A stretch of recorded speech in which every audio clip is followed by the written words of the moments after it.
할렐루야. 오늘 하루도 주님의 은혜 안에서 귀하고 복된 하루의 삶이 되시길 소망합니다. 오늘 1절 말씀을 보면요, 너희 중에 다툼이 어디로부터 나느냐, 너희 지체 중에서 싸우는 정욕으로부터 나는 것이 아니냐라고 말씀하고 있습니다.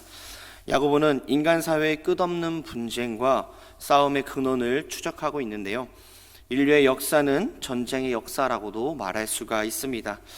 역사가 시작된 이래로 이 세상에 전쟁이 그친 적이 단 한순간도 없었습니다.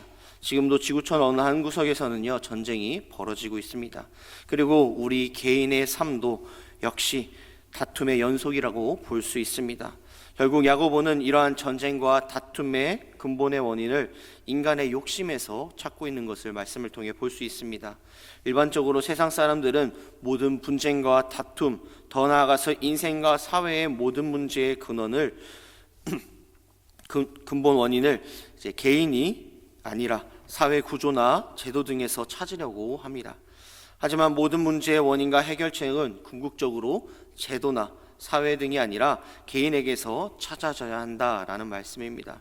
그렇게 주님께서는 누가복음 12장 15절 말씀, 그들에게 이르시되 삼가 모든 탐심을 물리치라, 사람의 생명이 그 소유에 넉넉한 데 있지 아니하니라 하시고, 말씀과 같이 형제간의 재산 문제로 다투며 이를 해결해 주기를 청하는 자를 향해서 제도가 아니라 탐심을 지적하면서 이를 물리칠 것으로 말씀하셨고, 더 나아가서 인간에게 욕심을 갖게 하는 근본 뿌리인 인간의 죄 문제를 해결하시기 위해서 십자가를 지셨습니다.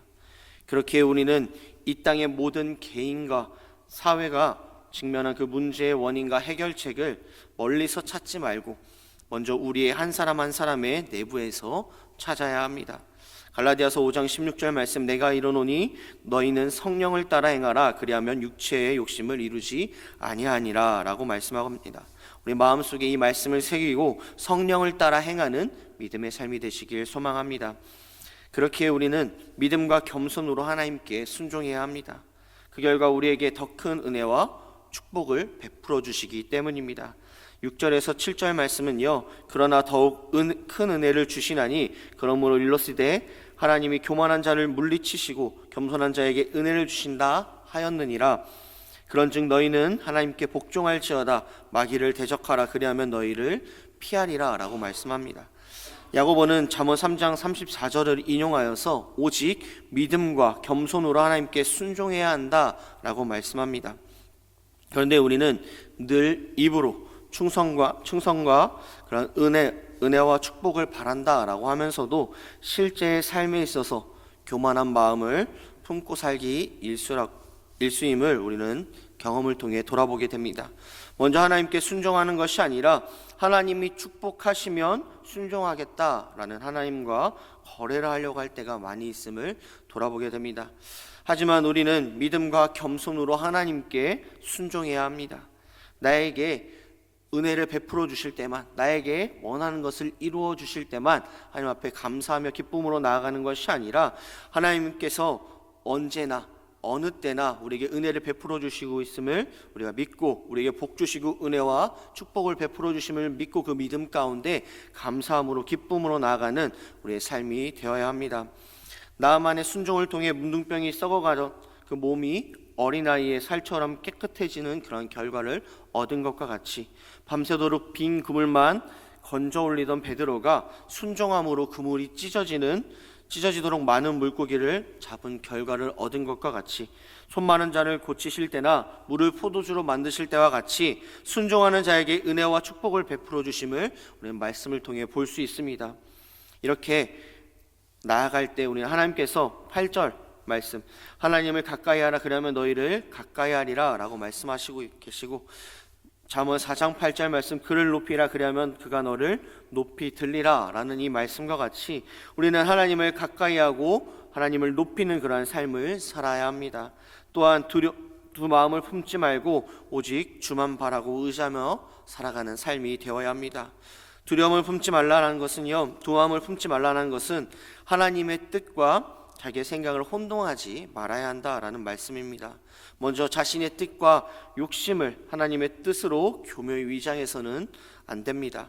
실제로는 자신의 뜻과 욕심인데 이를 하나님의 뜻이라고 주장하는 그러한 행동을 해서는 안 되고, 또한 먼저 자기의 욕심대로 행하고 나중에 이를 하나님의 앞에 놓으면서 이뤄달라는 식으로 하나님 앞에 행동해서도 안 됩니다. 마지막으로 아무런 노력 없이 안 되는 대로 마음대로 살아놓고 이것이 하나님의 뜻이라고 말하는 것도 해서는 안 된다라고 말씀하고 있습니다. 그렇기에 우리의 삶을 돌아보며 우리의 욕심을 하나님의 뜻으로 포장하거나 먼저 욕심대로 행하고 이를 하나님께 내어 밀거나 되는 대로 살다가 하나님의 뜻을 운운하는 그런 믿음 가운데 살아가는 것이 아니라 먼저 하나님의 뜻을 마음을 다해 묻고 하나님의 뜻 가운데 말씀 가운데 살아가는 우리의 삶이 되어야 합니다. 말씀을 정리하고자 합니다. 4장을 시작할 때 작은 제목이 있습니다. 바로 세상과 벗하지 말라라고 말씀합니다. 육신의 정욕, 안목의 정욕, 이생의 자랑의 것을 바라보고 살아가는 우리의 삶이 아니라 오직 하나님의 뜻이 무엇인지 생각하며 말씀대로 살아가는 우리의 삶이 되어야 합니다. 그렇기에 우리가 세상 속에 살아가지만 세상과 벗하고 살아가는 것이 아니라 온전히 주님의 말씀 가운데 주님의 말씀을 의지하며 주님의 말씀을 붙잡고 살아감 가운데 온전히 예수 그리스도를 닮아가는 우리의 기하복된 믿음의 삶이 되시길 소망합니다. 기도하시겠습니다. 사랑과 은혜가 충만하신 아버지 하나님, 오늘도 기하복된 하루를 허락하여 주셔서 주님의 은혜와 사랑 가운데 살아갈 수 있게 해주심에 너무나도 감사드립니다. 매일매일의 삶이 온전히 하나님과 동행하며 나아가는 우리의 삶이 되게 하여 주시고 육신의 정욕, 안목의 정욕, 이생의 자랑을 바라보고 살아가는 것이 아니라 온전히 하나님의 뜻이 무엇인지 생각하며 온전히 예수 그리스도를 닮아가는, 예수 그리스도를 붙잡고 살아가는 우리의 믿음의 삶이 될 수 있도록 주님께서 붙잡아 주시고 인도하여 주시옵소서. 주님의 말씀 가운데 살아갈 줄 믿사옵고 바라오며 사랑하신 예수님의 이름으로 기도드립니다. 아멘.